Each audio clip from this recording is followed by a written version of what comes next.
दर्शकों, आज की यह कहानी सुनने के बाद आपकी जिंदगी बेहद ही आसान हो जाएगी। जिंदगी को कैसे जीना चाहिए और खुशी खुशी कैसे बड़ी से बड़ी सफलता प्राप्त की जा सकती है, इसके पीछे का एक गहरा रहस्य आज मैं आपको एक कहानी के माध्यम से सुनाऊंगा। तो चलिए कहानी की शुरुआत करते हैं। दोस्तों, महात्मा बुद्ध कहते हैं कि शांति हमारे भीतर है, शांति हमारे अंदर से आती है, इसे बाहर ढूंढना व्यर्थ है। लेकिन अगर आप आज के समय की बात करेंगे तो आज हर एक मनुष्य केवल दौड़ में लगा हुआ है। उसे दौड़ना पसंद है, वे दूसरों से आगे निकलना चाहता है और दूसरों से कुछ अलग मुकाम बनाना चाहता है। लेकिन वह यह भूल चुका है कि जिस रास्ते पर वह दौड़ रहा है वह रास्ता कभी खत्म नहीं होता और ना ही आपको कभी मंजिल मिल पाएगी, क्योंकि यह रास्ता अनंत है, इसका कोई अंत नहीं। अंतिम समय में भी जब हम अपने आप को देखते हैं तो हम अपने आप को वही रास्ते पर खड़ा ही पाते हैं जहां से हमने इसकी शुरुआत की थी। हालांकि यह सच जानकर भी लोगों को कोई फर्क नहीं पड़ता। वह तो इस रेस में, इस दौड़ में जितना चाहते हैं, वह अपने आप को श्रेष्ठ साबित करना चाहते हैं। जब कोई उनसे पूछता है कि तुमने अपने जीवन में क्या हासिल किया, तब हम अपना बखान करने से कभी पीछे नहीं हटते। हम इसका जवाब कुछ इस तरह से देते हैं कि हमने अपने जीवन में यह हासिल किया, मैंने अपने जीवन में वह हासिल किया, मैंने इस मुकाम को पाया है, मैंने इतने वर्षों की तपस्या के बाद इस पौधे को हासिल किया है।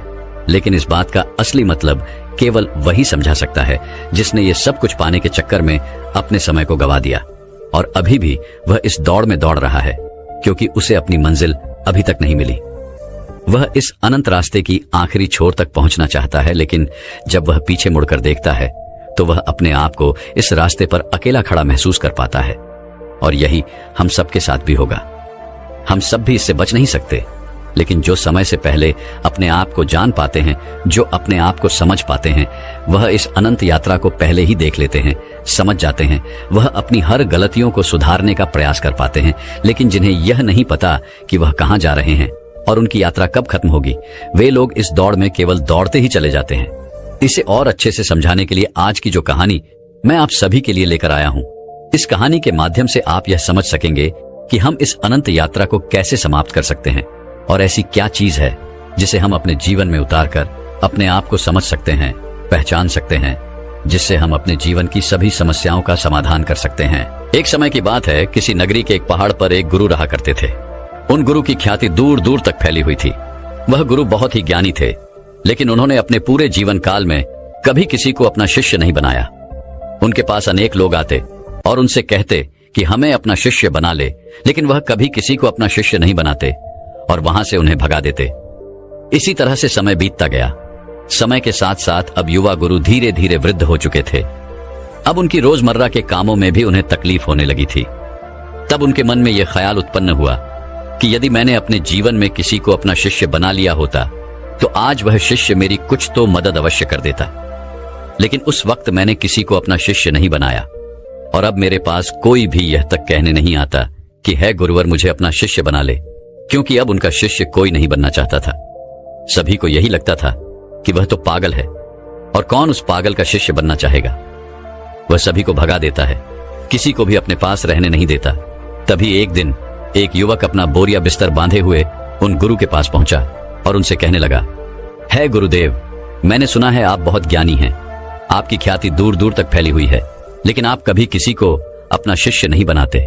मैं आज आपके पास यही विनती लेकर आया हूं कि कृपा करके मुझे अपना शिष्य बना लीजिए। आप जो कहेंगे मैं वो करूंगा, लेकिन मुझे केवल आपसे ही ज्ञान प्राप्त करना है। मैंने सुना है अब बहुत ज्ञानी है और इसी इच्छा से मैं यहां पर आया हूं कि वह ज्ञान आप मुझे देंगे, मुझे सिखाएंगे। मैं बड़ी आस लेकर आपके पास आया हूं। जब मैं यहां आ रहा था तो हर कोई मुझे यहां आने से मना कर रहा था। हर कोई मुझसे यही कहता था कि उनके पास ना जाओ, वह बहुत पागल है, वह किसी को अपना शिष्य नहीं बनाते। यदि तुम उनके पास जाओगी तो वह तुम्हें डांट कर भगा देंगे, लेकिन तुम्हें अपना शिष्य नहीं बनाएंगे। सभी लोग मुझे रोक रहे थे, लेकिन मुझे तो केवल आपका ही शिष्य बनना है। क्या आप मुझे अपना शिष्य बनाएंगे? कृपा करके न मत कहिएगा। मैं आज आपके पास बड़ी आस लेकर आया हूं। उस युवक के मुख से यह सारी बातें सुनकर वह गुरुवर उस युवक से कहते हैं, हाँ, आज से तुम मेरे शिष्य हो। मैं तुम्हें अपना शिष्य बनाता हूं और कल से मैं तुम्हें ज्ञान भी अवश्य दूंगा। धीरे धीरे रात्रि का समय हो चुका था और उतने ऊपर उस पहाड़ी पर पानी का कोई स्रोत नहीं था। पानी लेने बहुत दूर जाना पड़ता था और शिष्य को बहुत जोरों की प्यास लग चुकी थी। वह पानी ढूंढने के लिए यहां वहां घूम रहा था, यहां वहां फिर रहा था, लेकिन उसे कहीं भी पानी नहीं मिला। और जब उन गुरुवर ने अपने उस शिष्य को पानी ढूंढता हुआ देखा तो उन्होंने कहा, बेटा, तुम्हें इस पहाड़ पर कहीं पानी नहीं मिलेगा। आज की रात तुम्हें ऐसे ही बितानी पड़ेगी। कल सुबह सुबह हम पानी के लिए निकल पड़ेंगे। उस शिष्य ने अपने और गुरुवर की बात मान ली। उसने जैसे तैसे अपनी रात वहां पर बिताई और अगले दिन सुबह सुबह वह गुरुवर और वे शिष्य पानी लेने के लिए निकल पड़े। वह दोनों एक कुएं के पास पहुंचे। शिष्य को जोरों की प्यास लगी थी। उसने कुएं से झट से पानी निकाला और फटाफट पी गया, क्योंकि उसका गला सूखा हुआ था और उसे प्यास भी बहुत जोरों की लगी थी। यह देखकर उन गुरुवर ने अपने शिष्य से कहा, मूर्ख कहीं का, मुझे भूल गया। तेरे साथ मैं भी तो प्यासा हूं, क्या मुझे पानी की कोई आवश्यकता नहीं? इस पर शिष्य अपने गुरु से माफी मांगता है और कहता है गुरुदेव, मुझे क्षमा कीजिए। मुझे बहुत जोरों की प्यास लगी थी, जिस कारण मुझे आपका ध्यान नहीं आया और मैंने पानी निकालकर खुद ही पहले पी लिया। लेकिन रुक जाइए, मैं अभी आपके लिए पानी लेकर आता हूं। इतना कहकर उस शिष्य ने एक बार फिर से कुएं से पानी निकाला और गुरुवर को पिलाया। उसके बाद वह शिष्य अपने गुरु से कहता है गुरुवर, आपने कहा था कि आप मुझे कल से ज्ञान देंगे, आप मुझे कल से सिखाएंगे। तभी वह गुरुवर कहते हैं, हाँ, मैंने कहा था और मुझे याद है। तभी वह गुरुवर अपने उस शिष्य को कहते हैं कि एक बार फिर से इस कुएं से पानी निकालो। शिष्य ने गुरु की आज्ञा मानी और उसने एक बार कुएं से फिर पानी निकाला। यह देख वह गुरुवर अपने उस शिष्य से कहते हैं, भंते, अब तुम ही मुझे यह बताओ कि यह पानी और वह पानी जो तुमने पिया था, इन दोनों में क्या फर्क है? इन दोनों में क्या अंतर है? शिष्य ने अपने गुरुवर की बात बड़ी ध्यानपूर्वक सुनी और उसके बाद अपने हाथ में लिया हुआ वह पानी वह उसे घूर घूर कर देखने लगा, लेकिन उसे कुछ समझ नहीं आ रहा था। उसने कहा, है गुरुवर, यह पानी और वह पानी, इन दोनों में क्या फर्क है? इसे बताने के लिए तो मुझे वह दोनों पानी एक साथ रखना होगा, लेकिन मैं तो वह पानी पी चुका हूं। अब मैं भला आपको इन दोनों के बीच का अंतर कैसे बता सकता हूं? कहीं आप मुझे मूर्ख तो नहीं बना रहे? क्योंकि पानी तो एक जैसा ही होता है, फिर भला पानी में कैसा भेद? शिष्य की यह बात सुनकर वह गुरु अपने शिष्य को बड़े ही ध्यानपूर्वक तौर से देखते हैं और फिर कहते, भंते, जब मनुष्य के भीतर किसी चीज की प्यास उत्पन्न होती है और वह अत्यंत गहरी होती है, तब मनुष्य उस प्यास को बुझाने के लिए, उसका निवारण करने के लिए अपनी पूरी ऊर्जा, अपनी पूरी ताकत लगा देता है और तब उसे केवल अपने प्यास बुझाने का वह स्रोत नजर आता है, वह वस्तु नजर आती है। इसके अलावा उसके आसपास और भी बहुत कुछ होता है, लेकिन उस पर उसका ध्यान नहीं जाता। जिस प्रकार तुम्हारा गला सूखा हुआ था और तुम्हें जोरों की प्यास लगी थी, तुमने कुएं से पानी निकाला और झट से पी गए। तुम्हें एक पल के लिए यह ख्याल नहीं आया कि साथ ही में तुम्हारे गुरु भी खड़े हैं और उन्हें भी जोरों की प्यास लगी हुई है। जिस प्रकार अभी तुम्हारे हाथ में यह पानी है और तुम्हारे चारों ओर भी बहुत कुछ है, लेकिन पानी भले ही वैसा ही है, इसका रंग, इसका स्वाद बिल्कुल वैसा ही है, लेकिन यह वह पानी नहीं है जिसके लिए तुम्हारे प्राण सूखे जा रहे थे। इसी कारणवश देखो, तुमने अभी भी यह पानी अपने हाथ में ही लिया हुआ है। यदि तुम्हें जोरों की प्यास लगी होती तो तुम इस पानी को भी पी गए होते, बिना किसी इंतजार के। लेकिन अब यह हो सकता है कि तुम इस पानी को फेंक दो या इसे कुएं में वापस डाल दो। इस कुएं में जितना भी पानी है सब एक ही है, सबका रंग, सबका रूप, सबका स्वाद एक ही जैसा है। लेकिन ये तो हमारी मन की स्थिति के कारण हमें ये अलग अलग नजर आता है। अर्थात सब कुछ तुम्हारे भीतर परिवर्तन होता है, बाहर कुछ नहीं। अपने गुरु की यह बात सुनकर शिष्य बहुत खुश हुआ, उसे बड़ी प्रसन्नता हुई। आश्रम से निकलते वक्त वो अपने साथ एक पोटली लेकर निकला था। उस पोटली में उसने लेखनी रखी थी। उसने तुरंत ही वह लेखनी निकाली और गुरु के कहे शब्दों को लिखना शुरू कर दिया। यह देखकर वह गुरुवर अपने उस शिष्य से कहते हैं, भंते, यह तुम क्या कर रहे हो? इसके जवाब में शिष्य अपने गुरुवर से कहता है गुरुवर, आपने जो कुछ भी कहा मैं उसे भूलना नहीं चाहता। यह सब मुझे सीखना है, मुझे याद करना है, जिस कारण मैं इसे लिख रहा हूं और बाद में मैं इसे याद भी कर लूंगा। तभी तो मैं ज्ञानी बन पाऊंगा, तभी तो मैं लोगों को ज्ञान बांट सकूंगा। अन्यथा यदि मैं ही आपकी बातों को भूल गया, अपने जीवन में उसे नहीं उतार पाया, तो फिर मेरा यहां पर आना व्यर्थ हो जाएगा। गुरु ने अपने उस शिष्य की सारी बातें ध्यानपूर्वक सुनी और उसके बाद वह अपने शिष्य से कहते हैं, भंते, ये सब तो ठीक है, लेकिन अब चलो, आश्रम चलने का वक्त हो चुका है और फिर हमें अभी भिक्षाटन के लिए भी तो जाना है। इतना कहकर वह गुरु और शिष्य वापस आश्रम की ओर लौट गए और रास्ते में ही उन्होंने भिक्षा भी मांग ली। दोनों जब आश्रम पहुंचे, उस भिक्षा का लुत्फ उठाया। रात में उसे खाकर वह लोग सो गए। अगले दिन सुबह सुबह उन गुरुवर ने अपने शिष्य को जगाया और कहा, चलो हमें कुएं के पास फिर जाना है। इतना कहकर शिष्य और वह गुरुवर उस कुएं की ओर निकल पड़ते हैं। कुछ देर बाद जब वह कुएं के पास पहुंचते हैं तो गुरुवर अपने शिष्य से कहते हैं कि पानी निकालो। वह शिष्य अपने गुरुवर की आज्ञा का पालन करते हुए उस कुएं से थोड़ा पानी निकालता है। तभी वह गुरुवर अपने उस शिष्य से कहते हैं, भंते, कल जो तुमने पानी पिया था और आज जो तुमने पानी निकाला है, इन दोनों में क्या फर्क है? क्या तुम मुझे बता सकते हो? इस पर शिष्य तुरंत ही अपनी उस पोटली को निकालता है जिसमें उसने वो सारी बातें लिखी होती हैं। जब गुरु ने उसे वो सारी बातें बताई थी कि जब मनुष्य को किसी चीज की प्यास उत्पन्न होती है तो वो उसे मिटाने की हर मुमकिन कोशिश करता है और उसके आसपास बहुत कुछ होता है, लेकिन वह उसे देख नहीं पाता। वह यह पढ़ ही रहा था कि तभी उन गुरु ने अपने उस शिष्य से कहा, मूर्ख, क्या कर रहे हो? वह शिष्य कहता है गुरुवर, जैसा कि आपने मुझे बताया था, मैं उसी ज्ञान को दोहरा रहा था और आपको आपके सवाल का जवाब देने का प्रयास कर रहा था। तभी वह गुरुवर अपने उस शिष्य से कहते हैं, मूर्ख, इस पानी को सूंघो, इस पानी में से दुर्गंध आ रही है। शिष्य ने अपने गुरु की आज्ञा मानी। उसने तुरंत ही उस पानी को सूंघा। उसमें से सचमुच बदबू आ रही थी, मानो वह पानी सड़ चुका हो।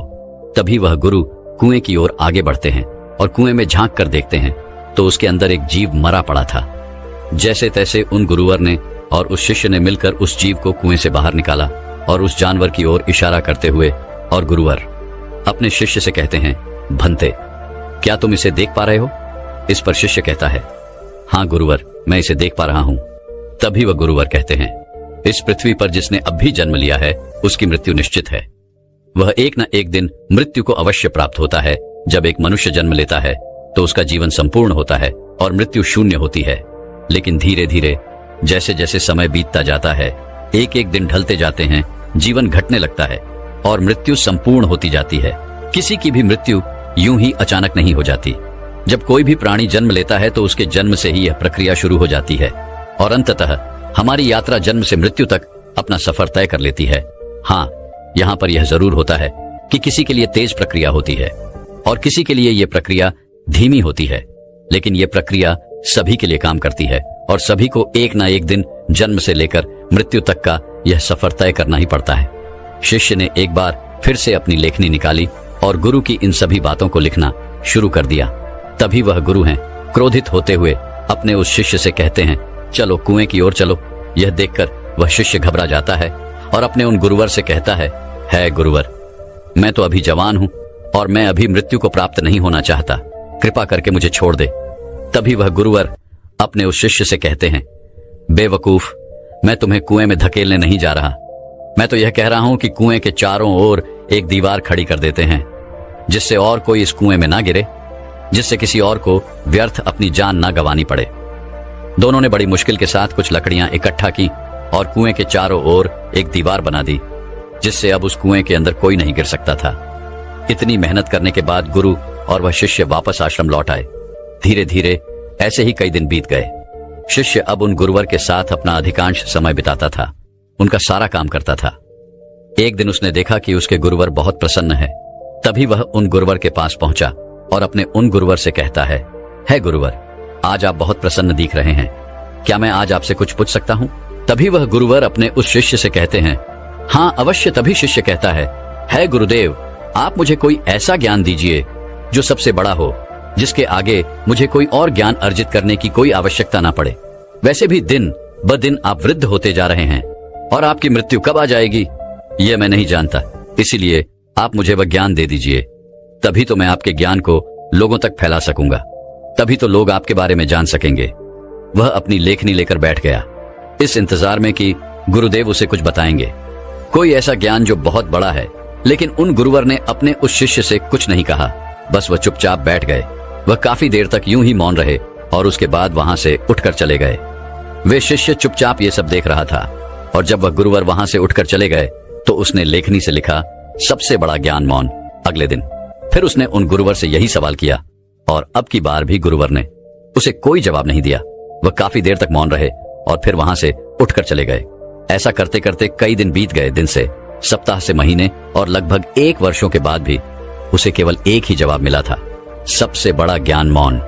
इसके अलावा उसने लेखनी से और कुछ नहीं लिखा था, क्योंकि वह गुरुवर जब भी इस सवाल को सुनते तो वह मौन हो जाते और अपने उस शिष्य से कुछ न कहते, जिस कारण वह शिष्य भी हर रोज अपनी लेखनी से केवल एक ही बात लिखता था, सबसे बड़ा ज्ञान मौन। लेकिन अब उसके सब्र का बांध टूटा जा रहा था। एक दिन रात को उसे नींद नहीं आ रही थी। वह यहां वहां करवटें बदल रहा था। चांदनी रात थी। वह आश्रम से बाहर निकला और बाहर बैठकर यह सोचने लगा कि आखिर गुरुदेव मुझे वह सबसे बड़ा ज्ञान क्यों नहीं दे रहे? क्या वह मुझे देना नहीं चाहते, या मैं अभी इस लायक नहीं हूं कि उस ज्ञान को समझ सकूं? इस प्रकार उसके मन में हजारों सवाल चल रहे थे, हजारों तरह के विचार उत्पन्न हो रहे थे। तभी अचानक उसे एक पक्षी की आवाज सुनाई पड़ी। उसका पूरा ध्यान उस पक्षी की आवाज पर चला गया और तब उसने महसूस किया कि चारों ओर हवाएं चल रही थीं। पत्तों की सरसराहट की आवाज, ठंडी हवाएं चलने की आवाज, चारों तरफ सन्नाटा छाया हुआ था। वह ये सब महसूस कर पा रहा था। उसने उस सन्नाटे की आवाज को ध्यान से महसूस किया, अपनी आंखें बंद की और बड़े ध्यान से उन आवाजों को सुनने लगा। उसका मन बिल्कुल शांत हो गया और अब तक पहली बार उसने अपने मन को इतना शांत महसूस किया था। पहली बार वह आनंदित महसूस कर रहा था। वह यह भूल चुका था कि उसे बड़े ज्ञान के बारे में अभी तक उन गुरुवर ने कुछ नहीं बताया। तभी उसने सोचा कि जो आज अनुभव मैंने प्राप्त किया है, इसे मैं अपने गुरुवर को अवश्य बताऊंगा, जिस कारण वह उस अनुभव को लिखने के लिए अपनी लेखनी निकालता है। तभी वह देखता है कि उसने अपने किताब के सारे पन्नों पर केवल एक ही बात सीखी है, सबसे बड़ा ज्ञान मौन। तभी उसे यह भी एहसास हो गया कि वह गुरुवर तो उसे सबसे बड़ा ज्ञान दे रहे थे, लेकिन वही उसे समझ नहीं पा रहा था। सबसे बड़ा ज्ञान तो यही है, लेकिन जो उसने अनुभव किया था उस अनुभव को वह फिर से महसूस करना चाहता था, जिस कारण वह पूरी रात नहीं सोया और फिर से जाकर वहीं पर बैठ गया और रात भर उन आवाजों का अनुभव करता रहा, शांति को महसूस करता रहा। सुबह हो गई थी। वह सुबह सुबह उठकर अपने गुरुवर के पास आया। उस शिष्य के गुरु ध्यान में लीन थे। वह चुपचाप वहां पर आया, वहां बैठकर उन्हें शांति से देखता रहा। जब उन गुरुवर ने अपनी आंखें खोली तो अपने उस शिष्य को अपने सामने पाया और वो उसे देखते ही ये समझ चुके थे कि इसे मौन मिल चुका है, इसने शांति का एहसास कर लिया है। गुरु ने अपने शिष्य से कहा, भंते, मौन कोई ज्ञान नहीं है, मौन ज्ञान का आधार है और यह हमें वह दिखाने में सक्षम है जिसे हम अपनी आंखों से नहीं देख पाते। बाहर चाहे कितना भी शोर हो, चाहे कितनी भी भीड़ हो, लेकिन भीतर मौन होना ही चाहिए। अपने गुरुवर के मुख से यह बात सुनकर उसने अपनी लेखनी और अपनी पुस्तक गुरु के चरणों में रख दी और उसके बाद से उसने कभी कुछ नहीं लिखा। उसने केवल वो सारी बातें महसूस की और धीरे धीरे एक दिन उसने असली ज्ञान को प्राप्त कर लिया। दोस्तों, हम भी अपने जीवन में जन्म से लेकर अपने अंतिम समय तक कुछ ना कुछ इकट्ठा करने में लगे रहते हैं। जितना कर सकते हैं उतना तो करते ही हैं, लेकिन उसके बावजूद भी हम और अधिक पाना चाहते हैं। हम और अधिक इकट्ठा करना चाहते हैं, जिससे हमारे मन में हमेशा एक अशांति रहती है, जिससे हमारा मन हमेशा विचलित होता रहता है और हम कभी भी एक लक्ष्य की ओर आगे नहीं बढ़ पाते। लेकिन इसके बावजूद भी हम कभी भी अपने आप को एक पल के लिए शांत नहीं होने देना चाहते। एक काम से दूसरा काम, दूसरे से तीसरा, तीसरे से चौथा, इसी प्रकार हम अपना पूरा जीवन यूं ही गंवा देते हैं। लेकिन हम कभी भी एक पल के लिए मौन नहीं रहते। इसी कारणवश हम जीवन भर केवल भागते रहते हैं, लेकिन अपने भीतर की उस शांति का अनुभव कभी नहीं कर पाते, जिस कारण हम सब कुछ प्राप्त करके भी कुछ नहीं प्राप्त कर पाते। हमारा जीवन पूरी तरह से व्यस्त हो जाता है। इसलिए दोस्तों, अगर आप भी अपने जीवन में भागते भागते थक चुके हैं तो एक पल के लिए मौन धारण करें, क्योंकि वह आपको वह ऊर्जा प्रदान करेगा जिससे आप अपने जीवन में एक सही दिशा प्राप्त कर सकेंगे। अपने भीतर झांकने का प्रयास करें। हम में से अधिकांश लोग मौन का व्रत तो अवश्य रखते होंगे, लेकिन केवल यह ऊपरी तौर पर होता है और भीतर की ओर हमारा मन बिल्कुल अशांत रहता है। हमें किसी चीज में चैन नहीं मिलता। हम केवल यहां वहां भागते रहना चाहते हैं, कुछ ना कुछ इकट्ठा करना चाहते हैं, जिससे हमें कभी भी शांति नहीं मिल पाती और हम यूं ही इस जीवन के भाग दौड़ में लगे रह जाते हैं। अब आप में से कई लोग यह कहेंगे कि मौन कैसे प्राप्त करें, कैसे हम अपने भीतर की ओर जाके, कैसे हम अपने मन को शांत करें। तो इसका एक बहुत ही सीधा और सरल उपाय है, ध्यान। अपने विचारों को, अपने आप को ध्यान से देखें। आप दिन भर क्या कर रहे हैं, आप कहां पर, कितना समय दे रहे हैं। जब आप किसी चीज को होते हुए देख रहे हैं और आपके मन में किस प्रकार के विचार उत्पन्न कर रहा है, तब आप यह भी समझ पाएंगे कि आप कितनी व्यर्थ की बातें सोचते हैं जिनका वर्तमान से कोई संबंध नहीं है। और एक बात आप यह भी बहुत अच्छे से जानते होंगे कि आपसे बेहतर आपको कोई और नहीं चाह सकता। इसलिए आपसे बेहतर आपका और कोई परिवर्तन नहीं कर सकता। आप जैसा चाहें वैसा अपने आप को बना सकते हैं, इसलिए कोशिश करें। निरंतर कोशिश करते रहने पर आप मौन को भी अवश्य पालेंगे और अपने जीवन को एक सही दिशा और दशा देने में सक्षम हो पाएंगे।